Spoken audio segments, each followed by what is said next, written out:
¿Qué les parece si oramos? Encomendamos esta reunión al Señor y bueno, antes de esto, ¿alguien tiene algún motivo de oración, de Sí, gratitud? Sí, Griselda. bueno, mira, yo quería que estuvieran orando por una hermana mía, Belkis se llama, y ella está internada por problemas de los bronquios. Bueno, ella tiene asma. Le hicieron el hisopado y gracias a Dios no tiene COVID, pero tiene los bronquios muy comprometidos. Y bueno, por eso pido oración por ella. Bueno, Belkis, dijiste que se Sí, llama ella. sí, nosotros en realidad es Nélida, pero nosotros le Nélida. decimos Belkis, sí, Nélida. Bueno, el Señor la conoce La por hermana de nombre y por Julio, ¿no? apellido. No, La esposa de es, Julio, digo. no, No, es otra hermana, pastor. pero Otra me hermana. acuerdo del nombre Belkis, me acuerdo, sí. Sí, Belkis, sí. Es coloradito el pelito, no sé si se acuerdan. Ajá, sí. Sí. Lucila Bueno, ella también. está, Sí, es agradecida. perdón. También por la abuela, porque más allá que ya esté estable y esté bien, tuvo otra internación hace poco y tiene sus días, sube y baja, digamos, sus estados, y la verdad también por el tema emocional y nada, se podrían seguir orando, les agradecería. Sí, la vamos a seguir teniendo presente. Armida. ¿Y cómo se llama la abuela? Armida. Armida. Muchas gracias. Sí. Tiene sus momentos, la verdad. Sí, la verdad que a veces hay altibajos que bueno, hacen que uno flaquee por momentos. Y, ¿cuántos años tiene ella? 84. Tuvo una internación la semana anterior, salió y bueno, y así andamos. Claro, Así estamos. claro, sí. Eso también desgasta bastante. Bueno, sí, muchísimo. Sí. ¿Se escucha Bueno, muchas bien lo que...? gracias. No, de nada, Sí, de nada. Vamos a estar orando y bueno, creemos en el poder de un Dios que sana, un Dios gracias. que restaura y Gracias, Marian. así que bueno, vamos a estar encomendando su vida en las manos de Dios. Gracias. ¿Alguien más? Yo pido disculpas porque recién pude conectar el audio. Estaba conectado, pero no tenía audio. Así que tuve que pedir auxilio y felizmente ya estoy en onda cibernética. Así que bueno, no sé lo que se habló hasta ahora, pero bueno, espero que no sea nada grave. Ya estamos acá. Bien, no, Perdón, gracias a Dios Buenas tardes a todos. estábamos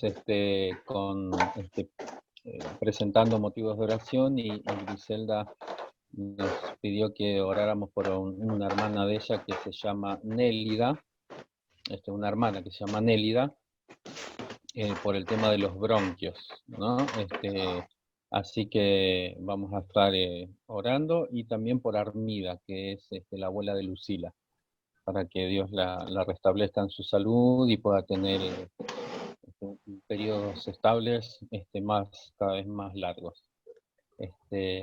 Así que bueno, si no hay otro motivo más, podemos... podemos orar por José, es un vecino que vive acá al lado de casa. Sí. Le agarró una CB y bueno, está...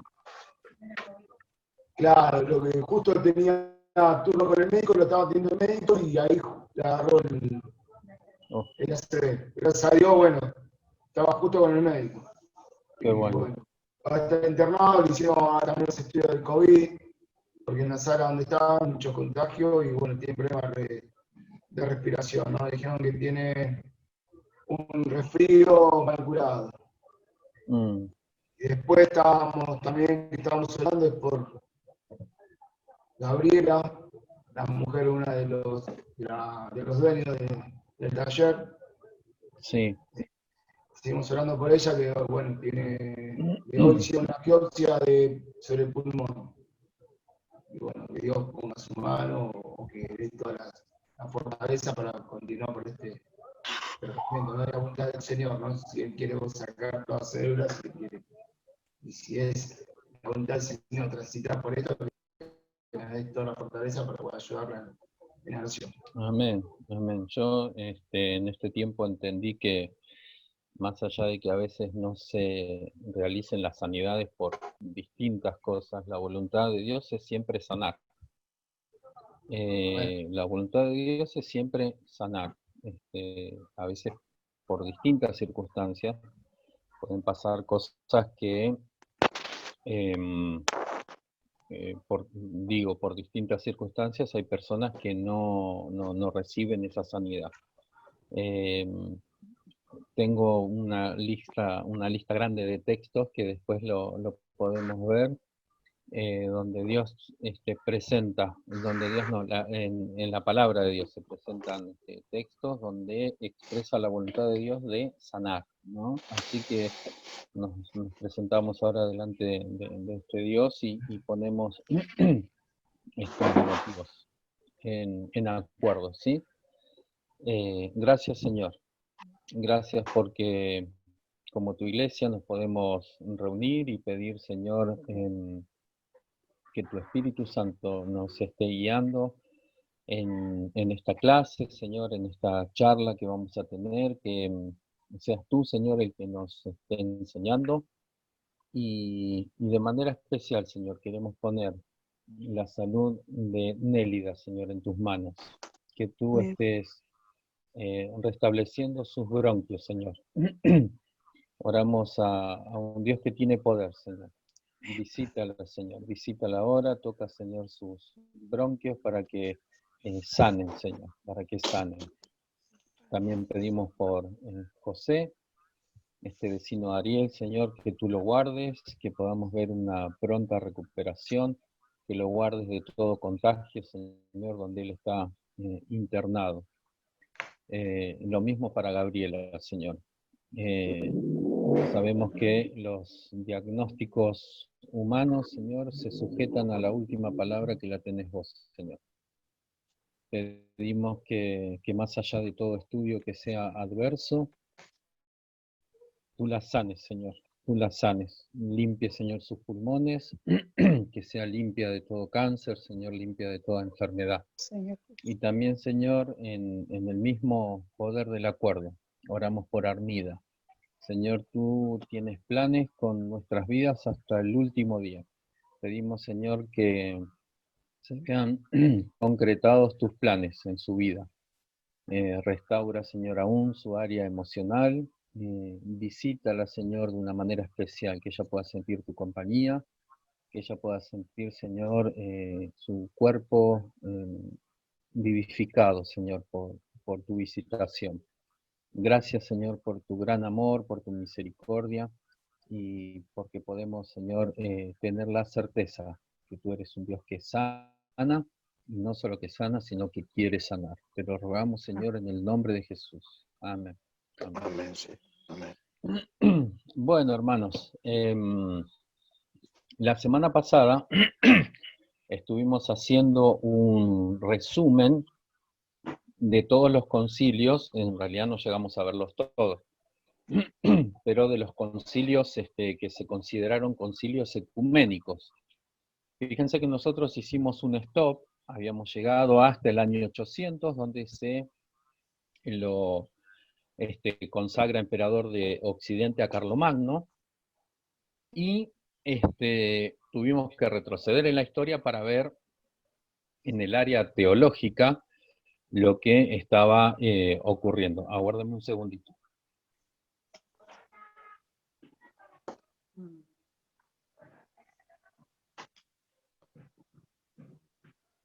Entonces, habíamos visto que hubo 7 concilios que se consideraron ecuménicos. Hicimos un breve resumen, por lo menos habíamos llegado hasta el 4º concilio, que era el de Calcedonia. habíamos dicho que los primeros dos concilios, el de Nicea y el de Constantinopla I, porque hubo 3 en Constantinopla, habían sido por la controversia arriana, que tenía que ver con la relación entre Padre e Hijo, también el Espíritu Santo, y luego de esto habíamos pasado directamente al tercer concilio de Éfeso. El segundo era Constantinopla en el 381, no me acuerdo si lo había mencionado, y el primero fue Nicea en el 325. Recuerdan que este fue el concilio que había convocado cuando asumió Constantino, ¿no?, como emperador, para solucionar estas cuestiones teológicas y más que nada para tener a toda la iglesia unida, ¿no?, de alguna manera. Decíamos que en estos dos primeros concilios el debate era trinitario, o sea, lo que tenía que ver en las relaciones entre la Trinidad. Vamos a ver que a partir del tercero, cuarto, quinto y sexto concilio gira el tema del concilio de una cuestión trinitaria a una cuestión cristológica. Lo que ahora se debate, se discute y se teologiza no es sobre la Trinidad, sino sobre Cristo. Y básicamente sobre la naturaleza de Cristo, ¿no?, sobre la humanidad, la divinidad, y básicamente todo lo que se desprende de ahí sobre la doctrina de la salvación, sobre la doctrina de la encarnación, sobre la doctrina de la justificación. Entonces, fíjense cómo podemos hacer un breve resumen agrupando en estos dos, y el tercer grupo sería de un concilio solo, es el de Nicea en el 787, ¿no?, que este concilio fue acerca de las imágenes y el uso que se le dio a las imágenes en la Iglesia Católica, que les aseguro que ahora lo vamos a ver en un ratito, y hay una controversia grande por el tema del uso de las imágenes, y buenos argumentos a favor y en contra de usar las imágenes. Así que bueno, ahora lo vamos a ver. Entonces, habíamos dicho que había 2 centros de producción teológica bien definidos: Alejandría en Egipto y Antioquía, en la zona de lo que hoy conocemos como Siria, ¿no?, donde cada uno de estos centros tenía una inclinación a destacar un aspecto de Jesús. Habíamos dicho que en Egipto tendían más a destacar la divinidad de Jesús, y en Antioquía más la parte humanidad, ¿no?, la parte humana, la parte de la humanidad. Así a grandes rasgos, nosotros vamos a tener estos 2 centros de producción teológica destacando este tema. ¿Recuerdan que yo les había mencionado la canción de Jesús Adrián Romero? No es como yo, no es como yo, no es como yo, y suena hermosa la melodía, pero 13 veces dice no es como yo, y nos pueden meter en un brete eso, ¿no? Eso era lo que mencionábamos. Si hacemos tanto énfasis en decir que no es como yo, sí es verdad que no es como yo, porque en el sentido que él no pecó, pero sí que es como yo porque estuvo sujeto a tentaciones igual que yo, ¿no? Y llevado eso al extremo, fíjense que inconscientemente se puede generar la idea de que si no es como yo, no va a entender lo que a mí me pasa. ¿Cómo me voy a presentar ante un Dios que no me entiende? Ante un Dios que no me comprende. porque inconscientemente se puede generar ese pensamiento, ¿no? Que llevado a la práctica hace que nosotros tengamos cierto reparo al presentarnos ante este Dios, que si no es como yo, no me va a terminar entendiendo, no va a saber cabalmente lo que yo estoy atravesando y para qué me voy a presentar, ¿no? Una Entonces, cosita. sí, Hernán. No, digo que el tema de las canciones y lo que cantamos en las iglesias es muy, tiene mucha riqueza porque a veces cantamos sin pensar lo que cantamos. Y como son las canciones de la iglesia, uno canta así, como por default, digamos, no canta canciones. Y muchas veces hay que analizar las letras de las canciones o de los himnos para ver si lo que dicen son verdades o no, porque como la escribimos humanos o la escriben humanos, puede haber algunos Claro, errores. Hay una seguro. página de Facebook muy buena que se llama La Aventura de Componer, donde tiene análisis de canciones, se especifica justamente, se especifica en esto, en analizar Qué las bueno. letras y cuáles son bíblicas, cuáles son antibíblicas, y está muy bueno. Y cuando nos toca elegir canciones para los servicios, digamos, por más allá de que la música sea preciosa, si la letra dice algo que contraria a lo que puede decir la Biblia o algo, es preferible dejarlo a un costado y poner canciones que digan verdades, porque lo que uno hace es, uno le habla a Dios o habla a otra persona de Dios, y lo que decimos con las canciones también es una forma de predicar. Entonces, Seguro. no podemos decir cualquier cosa en las canciones, por más que sean, bueno, le hizo tal persona que es cristiana, y también se puede equivocar. Por eso digo que, no, pero en realidad, por ejemplo, la canción de Jesús de Romero, yo no había reparado en ese detalle. Ahora vos lo mencionás y sí, claro, es verdad.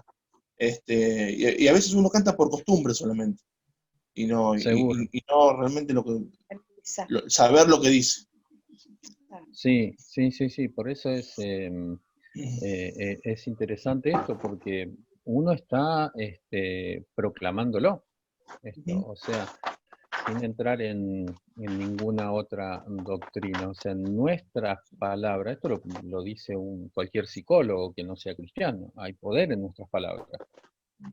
Los mismos psicólogos que no son cristianos dicen que si a un niño le decís desde chiquito que es un tonto, que no puede, déjame que yo lo hago, se va a generar en él un pensamiento de que no puede, y ante una circunstancia va a estar con eso de fondo, porque se crió así. Hay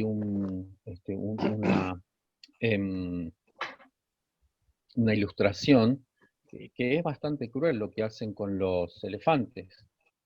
Cuando son chiquititos, que tienen mucha fuerza, los atan a una estaca muy, muy fuerte, ellos no se pueden escapar y comienzan a hacerle todo tipo de tortura. Eso se le llama quebrar el espíritu del animal. Cuando ellos le quiebran el espíritu al animal, sometieron de tal manera su voluntad que no, siendo un animal grande, con mucha fuerza para arrancar un árbol de raíz, lo atan solamente en una simple estaca y no se va, porque ya tiene internalizado que no puede.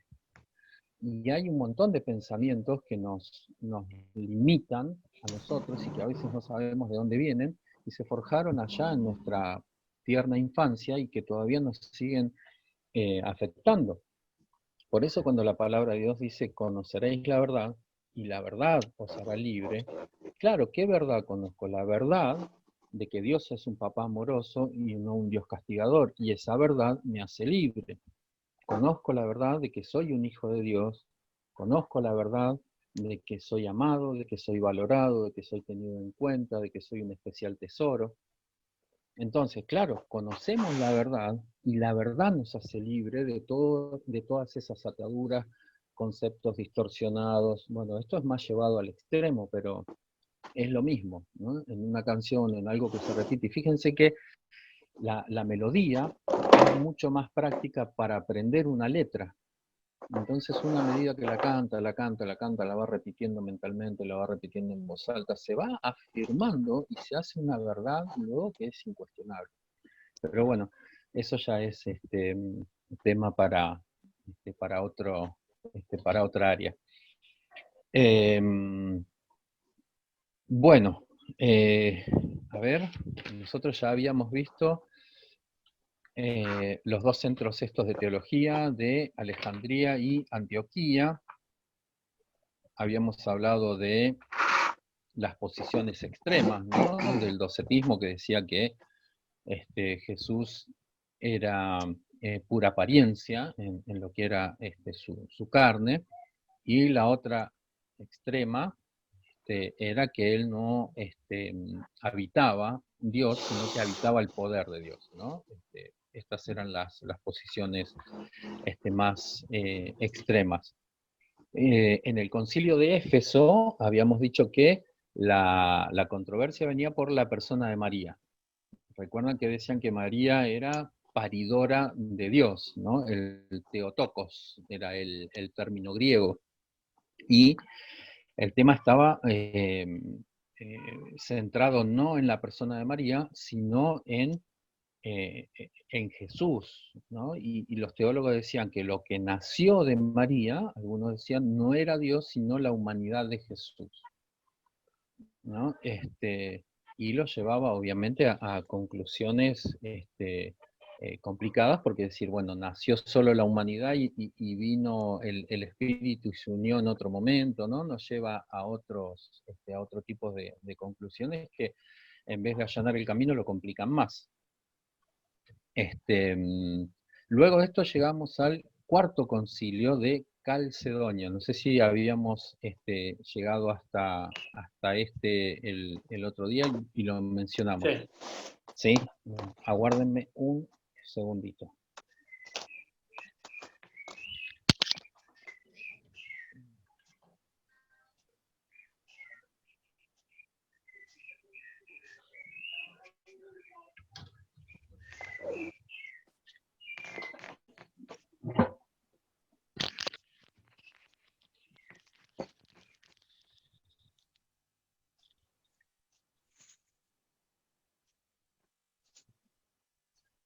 Bueno, acá estamos de vuelta.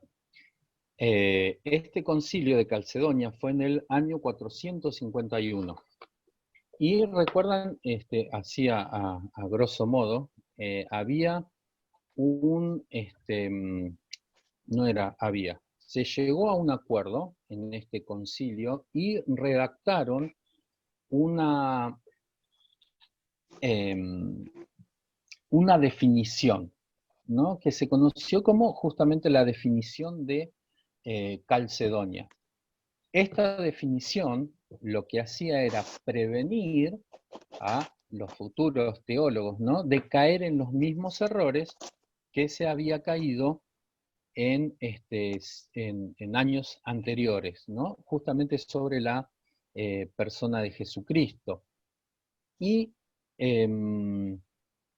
¿por qué se presentan todas estas cuestiones acerca de la doctrina de Cristo? Y acá es importante que tengamos en cuenta lo siguiente.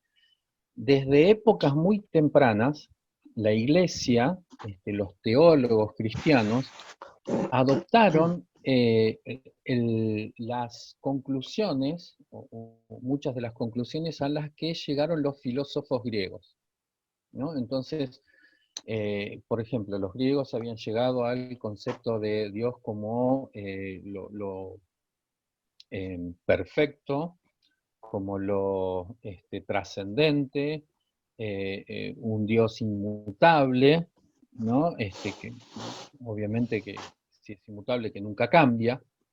Y fíjense que ellos comenzaron el camino teológico bajo esta influencia de los filósofos. Ellos llegaron a hablar no del Dios de la Biblia, sino de ese ser supremo, obviamente porque no tenían la revelación. Y muchos de los teólogos, especialmente los de Alejandría, que hacían énfasis en la divinidad, lo que hicieron fue prestarle atención a esto y llegaron a la conclusión de que A los filósofos griegos solamente les faltó la revelación, ¿no? Por eso el problema que tenían, ¿no? Cuando se encontraban con este tipo de conclusiones filosóficas, era que estas ideas excluían todo lo que tenía que ver con la humanidad de este Dios. Si es trascendente, si es inmutable, si es eterno, o sea, fíjense cómo en Jesús se conjuga todo esto. En la persona de Jesús, porque es Emmanuel, es Dios con nosotros, con todos esos atributos, obviamente con las limitaciones que le suponía tener un cuerpo humano, pero seguía siendo Dios y seguía siendo, obviamente, humano. Entonces, cuando negamos todo lo que es humano en la persona de Jesús, ahí desbalanceamos y hacemos que nuestra teología tenga un desajuste. Perdemos el centro, perdemos el foco. Y fíjense que siempre cuando la iglesia se desbalancea, o que la iglesia somos nosotros, ¿no? O para un lado o para el otro, cae en cuestiones que luego se hacen difíciles de sostener. En un principio puede haber prácticas, puede haber cosas que parezcan que no van a tener mucha incidencia, pero pasado el tiempo, como pasó en la iglesia cristiana, se le van sumando cuestiones que uno ni siquiera sabe de dónde vienen, ¿no? De dónde empezó y por qué estamos donde estamos. Entonces, este concilio de Calcedonia lo que hizo fue poner una definición para, dentro de posiciones más o menos ortodoxas, se pueda hacer una doctrina sobre la persona de Jesús. Por eso es que dice, ¿no? Siguiendo a los santos padres enseñamos todos a una voz que ha de confesarse uno y el mismo Hijo, nuestro Señor Jesucristo, el cual es perfecto en divinidad y perfecto en humanidad, verdadero Dios y verdadero hombre. Fíjense cómo tratan de tener en cuenta estos dos aspectos de la persona de Jesús, de alma racional y cuerpo, dice, consubstancial al Padre según la divinidad y asimismo consubstancial a nosotros según la humanidad. O sea, era de nuestra substancia, o sea, nuestro cuerpo. Fíjense cómo esta definición está atacando ciertas desviaciones de los grupos más extremos, ¿no? De un lado y del otro. Semejante a nosotros en todo, pero sin pecado, engendrado del Padre antes de los siglos según la divinidad, y en los últimos días, y por nosotros, y nuestra salvación de la Virgen María. Fíjense cómo acá también ataca a esta controversia que se había presentado sobre la figura de Jesús relacionado con María. Dice, y por nosotros y nuestra salvación de la Virgen María, la Madre de Dios, acá está el concepto Theotokos, según la humanidad. Uno y el mismo Cristo y Señor unigénito. Fíjense que a veces se usa la palabra, ¿no? Mal citada, y dicen que Dios entregó a su Hijo único, ¿no? Y en realidad no es un Hijo único, sino es unigénito, que quiere decir único en su género. O sea, Jesús fue unigénito, uno en su género. Ya queda poquito tiempo, ahí Hernán está mandando el anuncio. Si se corta acá, entramos con el mismo. Así que genial, nos conectamos con el mismo link. Ahí ya lo había puesto Hernán. Entonces, fíjense que este credo, como decíamos, trata de poner límites para prevenir todas todos estos pensamientos que se desviaron por hacer foco, ya sea en un aspecto o en otro, que los desviaron para un lado o para el otro, ¿no? Resumiendo es eso, cuando se presenta la cuestión cristológica, es decir, hacer teología sobre las migraciones, luego por el tema del narcotráfico, ¿no? Hay pastores que oran y que arrebatan a los chicos. En realidad es Jesús, ¿no? El que los arrebata. Nosotros simplemente compartimos el mensaje, pero cuando estos narcos ven que cada vez más chicos dejan de enrolarse, por así decirlo, ¿no? En sus trabajos, entre comillas, comienzan a ver qué es lo que pasa, y muchas veces hay iglesias, hay hermanos que están orando, hay grupos de jóvenes que están intercediendo, y claro, esto molesta, esto les arruina el negocio, ¿no? Como allá cuando Pablo echó al espíritu de adivinación que estaba sobre la muchacha ahí en Hechos 16. Ellos lo único que le importa es la ganancia, ¿no? Por eso es un tiempo en que como iglesia tenemos que estar advertidos de todas estas cosas, sabiendo lo que dice Efesios 6, ¿no? Que nuestra lucha no es contra el narco, sino no es contra carne ni sangre, sino contra espíritus de maldad, contra huestes celestiales, contra huestes en las regiones celestes, principados, o sea, es una batalla que se gana primero en lo espiritual y luego se avanza. Se gana primero en lo espiritual y luego se avanza, porque si no es muy cuesta arriba, porque nuestra tarea no es humana, es dirigida por el Espíritu Santo. Por eso les dijo Jesús que esperaran en el aposento alto hasta que venga el Espíritu Santo, si no los hubiera mandado directamente. Les dijo expresamente que esperen hasta que venga el Espíritu Santo sobre ellos para salir y a hacer la tarea que les había encomendado. De otra manera son esfuerzos puramente humanos.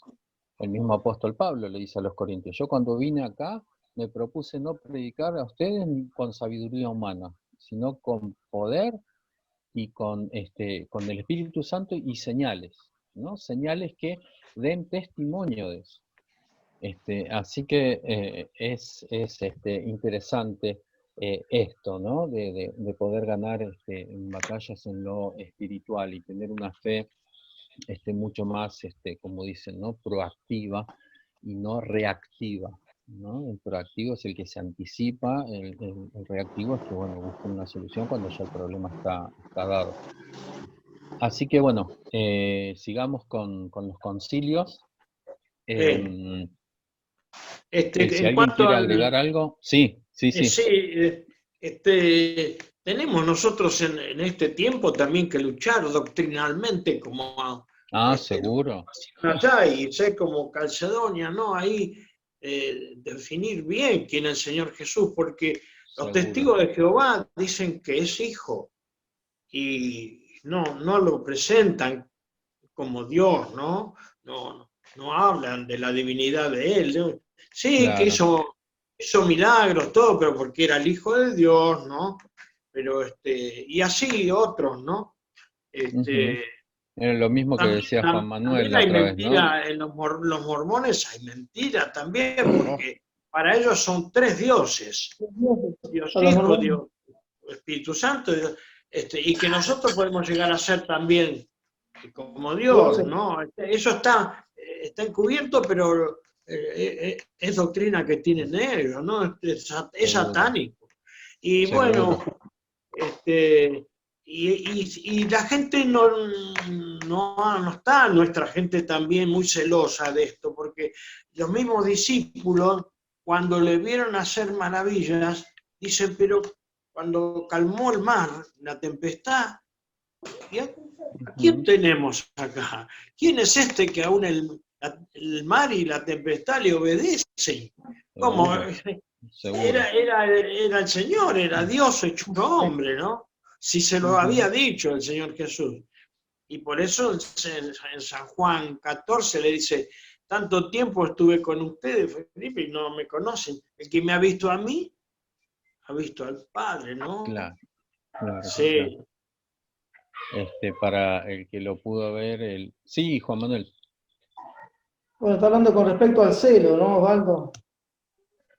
Creo que el apóstol Pablo hace referencia, no sé si en Colosenses, cuando él mismo de alguna forma se asombra y dice que o de Tesalónica, no recuerdo bien, que decían que ellos eran más diligentes.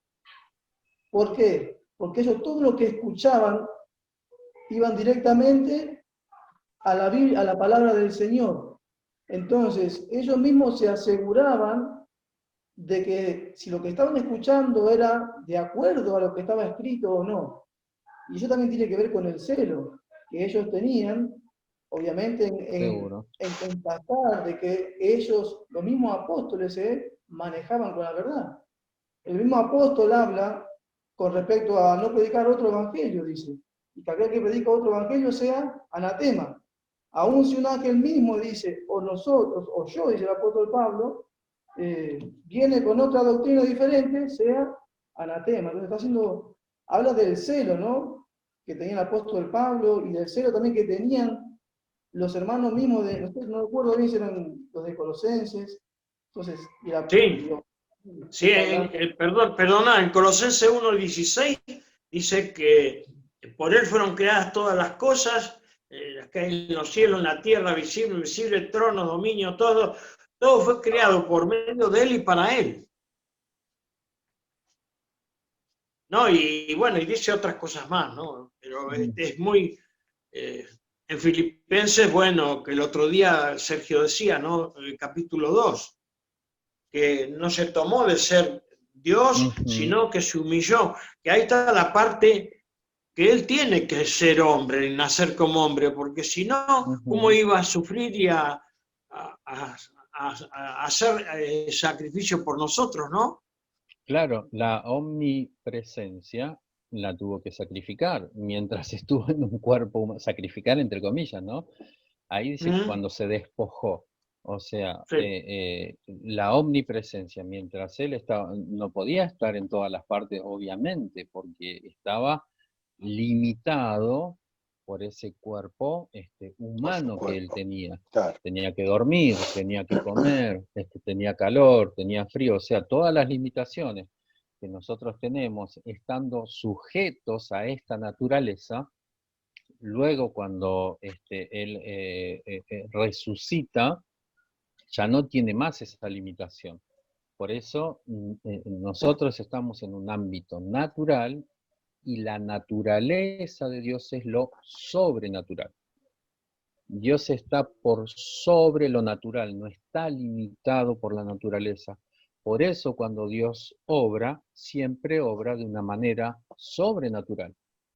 O sea, no nos tiene que asombrar a nosotros ver un milagro sobrenatural, que yo les puedo dar testimonio de eso. Se los puedo compartir así, chiquitito. El fin de semana, la semana pasada fue, creo que fue el viernes, se le cayó un dientito a Sofi. Entonces me dice, bueno, le voy a hacer la cartita al ratón Pérez para que me traiga algo de plata.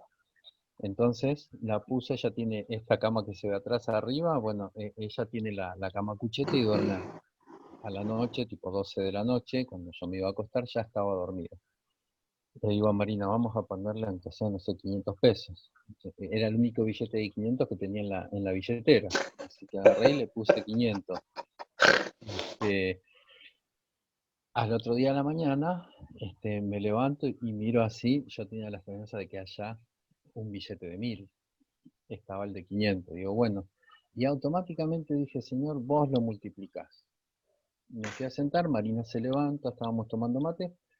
20 minutos, se levanta Sofi y me dice, mirá papá lo que me trajo el ratón Pérez, 2 billetes de 500. Automáticamente yo la miro a Marina, incrédulo, porque primero dije, Dios, vos lo multiplicás, solté la palabra. Cuando la miro a Marina, le digo, ¿vos le pusiste 500 más? No, me dice, sí vos le pusiste. Yo le puse 1. Y lo miré hace 20 minutos y había 1, porque fui buscando buscando que haya uno, pero de 1000. Y Dios me mostró que hace como Él quiere. Y puso otro de 500. Había 1000, sí, pero como Él quiere. Hermanos, les soy absolutamente sincero. Bueno, le puedo contar otras cosas más, pero Dios obra de manera sobrenatural. Siempre, siempre, siempre el obrar de Dios es sobrenatural. Tenemos el Nuevo Testamento lleno. Si no es sobrenatural que el Espíritu Santo conciba dentro de una mujer a un ser sin la intervención de un hombre, ¿qué es sobrenatural? Entonces, ¿por qué muchas veces limitamos el obrar de Dios y decimos, ah, no, pero eso no? ¿Quién soy yo para limitar el obrar de Dios? ¿Quién soy yo para decir cómo obra Dios? O Dios obra de esta manera, o eso fue una dispensación para aquel tiempo, para este tiempo no, y lo racionalizo y lo paso todo por mi filtro de mi mente. Dejemos que Dios sea Dios, confiemos en su poder, y si nosotros no en nuestra vida no se ve o no se refleja, o no podemos, bueno, ajustémonos a esa palabra y que eso sea la vara, no mi experiencia. Así que ese celo por la palabra que también nos lleve a eso, a tener el fundamento de la doctrina, sí, porque es lo primero, tener una buena base para no desbalancearnos, para no ir para un lado o para el otro, con la guía del Espíritu Santo. Y como hicieron estos hermanos, ¿no? Que trataron de prevenir de futuros errores, ¿no? Lo que hacemos acá también es estar advertidos todos nosotros que somos la iglesia, para que cuando venga un hermano nuevo que recién se convierte, podamos enseñarle, pero con la sana doctrina, que le podamos enseñar y transmitirle los pilares fundamentales de la palabra. ¿Estamos haciendo historia acá? Sí, estamos haciendo historia, pero también dentro de esa historia vemos los pilares fundamentales de nuestra historia, de nuestra creencia. Entonces, como les decía, este concilio lo que trató de hacer fue evitar todos estos tipos de desvíos. Como les decía, otra herejía que surgió de acá eran los monofisitas. Monofisitas. Ellos eran los que decían que no había dos naturalezas en Jesús, sino que después de que se encarnó, sino que había solo una. Solo una. Monofisitas. Monofisitas, sí.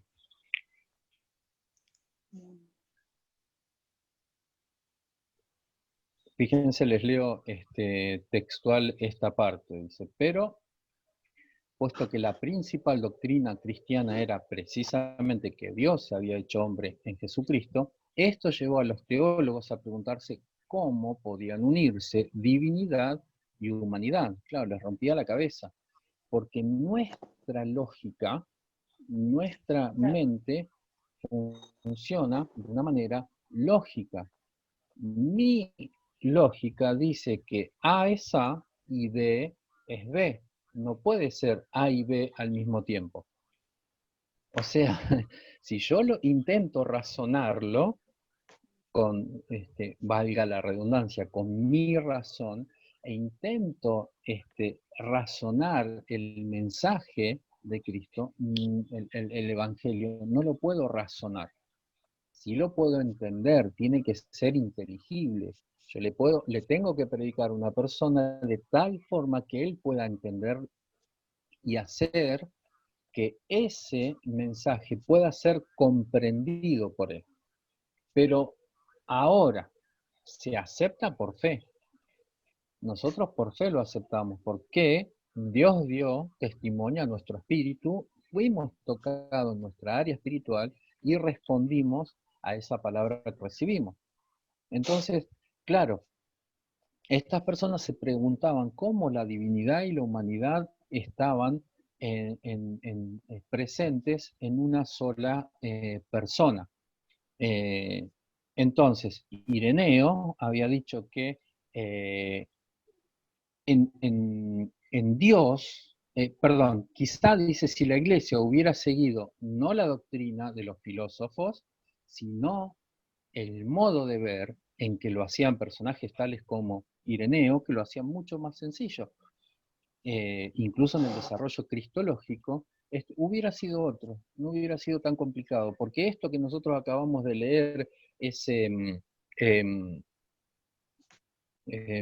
¿cómo es que le dije la palabra? Esa definición de Calcedonia, es básicamente lo que decía Tertuliano en el siglo II, o sea, no distaba mucho de eso. Entonces,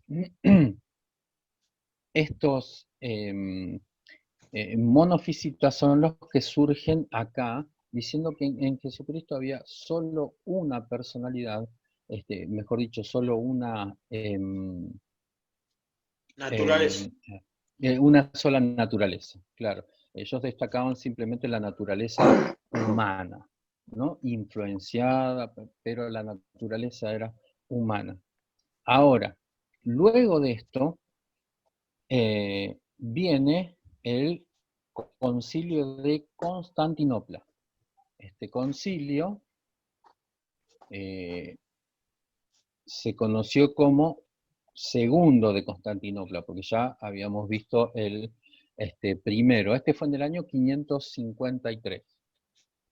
Fíjense que acá seguimos en la parte de los concilios donde sigue el debate cristológico. Entonces, hubo muchas facciones dentro aún del Imperio Romano que no aceptaron esta definición de Calcedonia. Seguían insistiendo en puntos extremos y no tomaban esta definición como algo,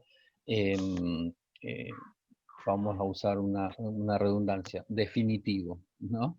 Entonces, para que nosotros resumamos, ¿no? La definición de Calcedonia no fue aceptada por muchos, ¿no? Por diferencia. Y en este sentido había dos centros que son los mismos, Egipto con Alejandría y Siria. Estas dos partes del imperio, que eran ciudades muy pujantes, no solamente no lo aceptaron por una cuestión teológica, sino lo que había de fondo era una cuestión económica, una cuestión política, una cuestión étnica. No tenemos que ser ingenuos, saber que muchas veces teología y la política se entrecruzan y depende de mis conveniencias económicas, puedo llegar a apoyar una postura no. En este momento que estamos estudiando se apoyaba la candidatura, entre comillas, ¿no? De un papa o de un obispo, y entonces estaba todo sujeto a intrigas, y donde lo teológico pasaba a segundo plano, ¿no? Pasaba a segundo plano lamentablemente, porque fíjense, ¿cuánto hace que nosotros venimos con estas cuestiones y no hablamos, por ejemplo, de la obra misionera que se estaba haciendo en la iglesia? Porque en realidad la obra misionera se seguía haciendo, pero desde un plano, podríamos decir, de menos impacto. Se me escapa ahora el concepto, pero las altas esferas, ¿no?, entre comillas, de la iglesia no estaban tan preocupadas en expandir y en la salvación de la gente. O sea, estaban preocupadas en este dominio territorial, en este dominio que tenía que ver más que nada con lo político, y a acumular poder. Entonces, claro, cuando ese es tu principal objetivo, todo lo que tenga que ver con expandir el reino de Cristo, no expandir la influencia de la iglesia, ¿no? Una cosa es expandir el reino de Cristo y otra cosa es expandir tu influencia. ¿Para qué? Para tener cada vez más poder y tener cada vez más poder de lobby, como se diría. Entonces, fíjense, siempre trato de destacar este punto. Cuando, vamos a ver ahora, estos papas comienzan a tener ese poder, terrenal, ¿no? Teniendo en cuenta esta teología de San Agustín, ¿no? Del, de los dos reinos, ¿no? El reino celestial y el reino terrenal, y el Papa con ese poder de excomulgar a un pueblo, a un rey, y aún mandar a todo el infierno, al infierno a todos sus súbditos, ejercía ese poder de coerción para que la gente que estaba en ignorancia, la gente pobre, ¿no? Los plebeyos, la gente que no tenía acceso, quedara sometida a todo este tipo de ideas. Entonces, nosotros vemos acá que intereses políticos, intereses étnicos, intereses económicos se entremezclaban. Y para hacer un resumen bien apretado de lo que trató el Concilio de Constantinopla II, en el año 553, podemos decir que la figura destacada fue un emperador que se llamaba Justiniano. Este hombre, Justiniano, lo que quería hacer era lograr la unión de todas estas partes, de todas estas facciones que seguían enfrentadas por cuestiones cristológicas, ¿no? De alguna manera él quiso cerrar las grietas, ¿no? Que no había una grieta, había varias, ¿no? Varias divisiones, varias posiciones encontradas. Entonces lo que Justiniano quiso hacer fue esto. Cuestión que le fue difícil, ¿no? Cuestión que le fue muy difícil. Nosotros encontramos acá a este hombre, Justiniano, que entre otras cosas fue el que mandó a reconstruir la catedral de Santa Sofía. ¿Recuerdan que había construido Constantino en Jerusalén?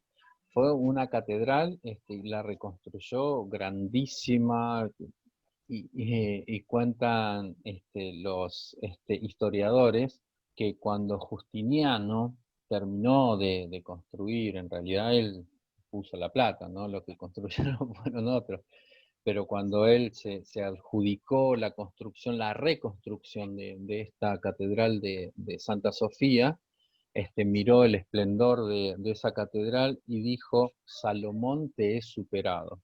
Así que imagínense los aires que tenía, ¿no? Porque el templo de Salomón era un templo con toda la pompa, digamos, con todo el esplendor. Y él dijo: Salomón te he superado, ¿no? Con esta catedral que había hecho. Entonces, Justiniano estaba convencido de que las diferencias entre los calcedonenses, ¿no? Los que seguían la definición de Calcedonia, y los monofisitas, era una cuestión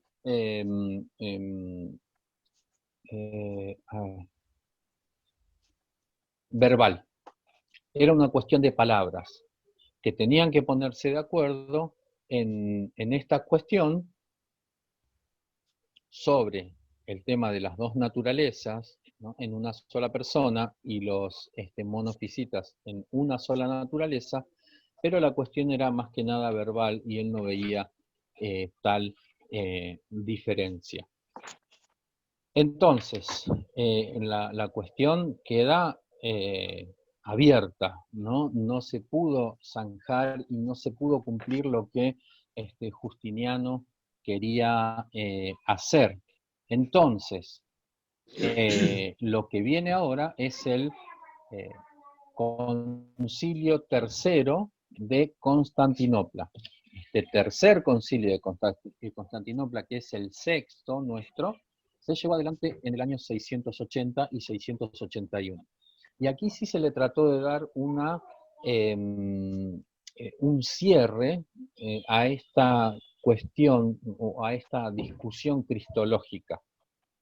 Es decir, el monotelismo, que surgió ahora en esta parte, monotelismo, fue lo que el tema principal de este concilio. Entonces, tenemos que ver esta cuestión. Había un patriarca en Constantinopla. Fíjense que Constantinopla no había sido una ciudad que tenía mucho poderío, ni tenía una historia en lo que tenía que ver con teología, como Alejandría o como Antioquía, pero sí tenía poder político, ¿no? Cuando Constantino puso ahí la ciudad esta y puso como una ciudad fuerte del imperio, fue ganando poder político que a su vez lo usó para influenciar en las cuestiones que tenían que ver con la teología. Habíamos dicho, ¿no? El poder político dictando sobre las cuestiones eclesiásticas, ¿no? Por eso vamos a ver en la época de la Reforma cómo la reforma radical, de la que somos nosotros herederos, no de la primera reforma, ¿no? Sino de la reforma radical, en realidad somos ¿cómo se podría decir?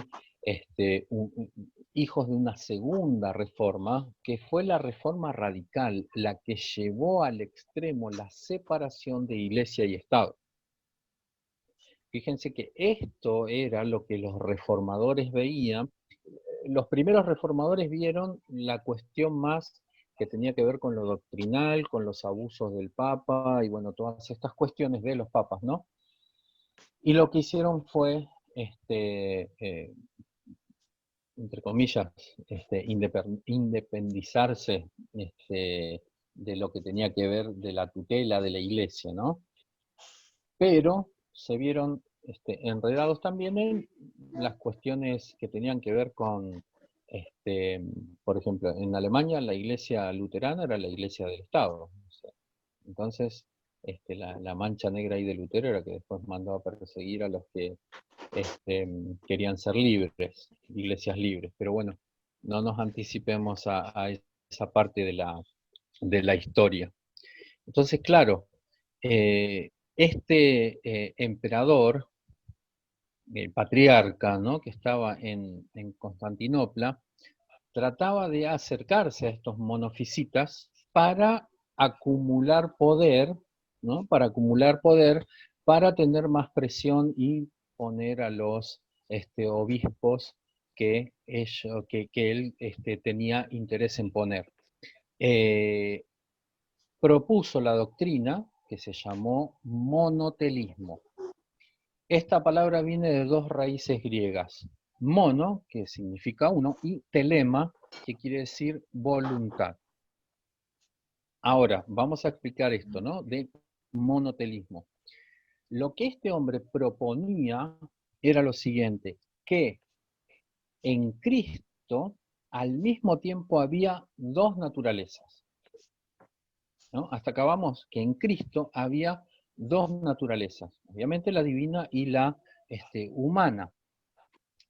Hasta acá no contradecía a la definición de Calcedonia. Pero él decía que había una sola voluntad. La doctrina de este hombre no estaba muy clara, ¿no? Porque las posiciones de los seguidores variaban y eran confusas, o sea, no se entendía bien lo que quería lograr con esta propuesta. Es decir, dos naturalezas pero una sola voluntad. Entonces era ambiguo lo que trataba de plantear y en vez de resolver la cuestión le agregaba más preguntas. Ahora, fíjense lo interesante de esto. Cuando nosotros decimos, patriarca de Constantinopla, que se llamaba Sergio, él decía, dos naturalezas, una sola voluntad. Pero cuando vamos al Getsemaní y lo vemos a Jesús orando y diciéndole al Padre, en esa hora más oscura, diciéndole al Padre, si es posible que pase de mí esta copa. O sea, ahí se está expresando claramente la voluntad humana, que la voluntad humana evita el sufrimiento. O sea, a no ser que haya un desorden y bueno, adquiera prácticas de infringirse dolor, la naturaleza humana trata de evitar por todos los medios lo que es el dolor. Entonces, fíjense que se metía en un problema, porque él decía había una sola voluntad, pero en realidad la voluntad humana no estaba negada. La voluntad humana que quería evitar ese dolor es la que dijo, si es posible que pase de mí esta copa, pero que no se haga mi voluntad, sino la tuya, la del Padre. Entonces, vemos que este problema era bastante complicado y al plantear esto de una sola voluntad, dos naturalezas y una voluntad, otra vez metía más confusión al tema cristológico. El sexto concilio ecuménico reunido en Constantinopla condenó el monotelismo y reafirmó la definición de Calcedonio. O sea, el que pretendía, mediante este concilio, unificar las cuestiones, terminó siendo condenado y reafirmaron reafirmaron del concilio la definición de Calcedonia. Pasamos al último concilio, y con esto ya damos por terminada esta parte. Este concilio no tenía nada que ver con la cuestión cristológica, sino más bien con las imágenes. La cuestión de las imágenes fue una cuestión bastante debatida. ¿Por qué? Porque había muchos conversos al cristianismo que procedían del paganismo. Muchos conversos, claro, a medida que iba pasando el tiempo, la mayoría de los conversos venían del paganismo, y en las religiones paganas se usaban las imágenes, ¿no? Para adorarlas. Entonces, hubo pastores que comenzaron a temer el uso de estas imágenes y a advertir sobre el peligro de que estas imágenes podían llevar a la iglesia a la idolatría. O sea, vieron la cuestión de la idolatría relacionada con el uso indebido de estas imágenes. Las imágenes, decían los que estaban a favor del uso, servían para comunicarle a los fieles algunos episodios bíblicos más importantes. O sea, pensemos el contexto de limitación en cuanto a la preparación, en cuanto a poder entender cuestiones conceptuales. Entonces era mucho más fácil representar mediante imágenes distintos eventos que habían ocurrido para transmitir las verdades en las historias bíblicas. Bueno, se presentó acá una controversia entre dos bandos. Por un lado estaban los iconoclastas, que eran los destructores de las imágenes. Los iconoclastas. Estos eran los destructores de las imágenes, y el texto lema que ellos usaban era Éxodo 20, 4 y 5, donde decía, no te harás ninguna imagen de Dios, ¿no? Entonces, por este lado los iconoclastas, y por otro lado los iconodulos, que vendrían a ser los adoradores. Y el argumento, fíjense que nosotros habíamos dicho que había argumentos válidos por los dos puntos de vista. Los iconoclastas decían, Éxodo 20, no te harás imagen de Dios. Pero los adoradores decían que en Cristo Dios nos dio su imagen, porque Él es la imagen de un Dios que nosotros no vemos. Entonces ahí se ponía más complicada la cuestión. Y los argumentos de los iconoclastas decían, en la Biblia está prohibida expresamente la idolatría.